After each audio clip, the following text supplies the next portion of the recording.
ଜିଲ୍ଲାର ଗଜପତି ଜିଲ୍ଲାର ସଭାପତି ଭାବେ ମତେ ରାଜ୍ୟ ନେତୃମଣ୍ଡଳୀ ମତେ ଚୟନ କରିଛନ୍ତି। ସେଥିରେ ଆମର ପ୍ରଦେଶର ରାଜ୍ୟ ସଭାପତି ମନମୋହନ ସାମଲ,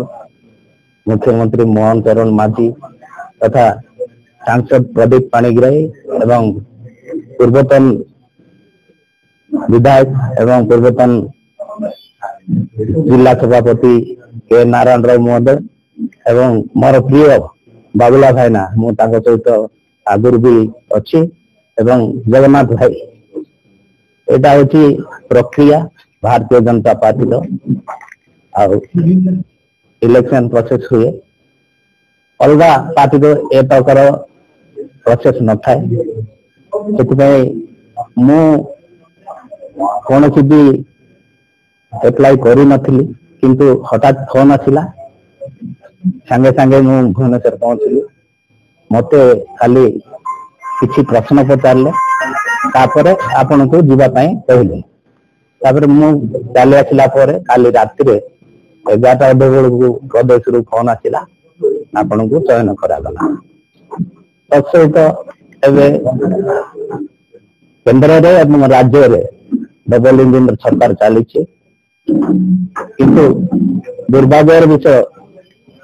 आमर गजपति जिलार 2टा जाक विधानसभा क्षेत्र में आम कम माध्यम से हारिसे आगामी दिन में पंचायत इलेक्शन आसुची से विश्वास रखिकी पार्टी मत दायित्व गुरु दायित्व देते किंतु मु समस्त को धरिक चली एवं आगु को पंचायत इलेक्शन रे जिला परिषद ठारू आरंभ करी ब्लॉक चेयरमैन सरपंच समिति सभ्य सब भारतीय जनता पार्टी हम बोली मु मोर आत्मविश्वास रखुची आपणकर देखतु ये प्रोसेस जाक आगु जोटा चलता सेटा एबे नहीं किंतु वर्तमान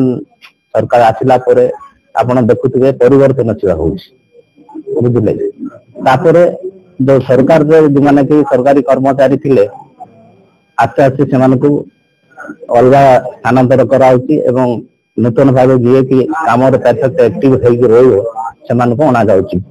जिला मु मो लेवल रे मु चेष्टा करी एवं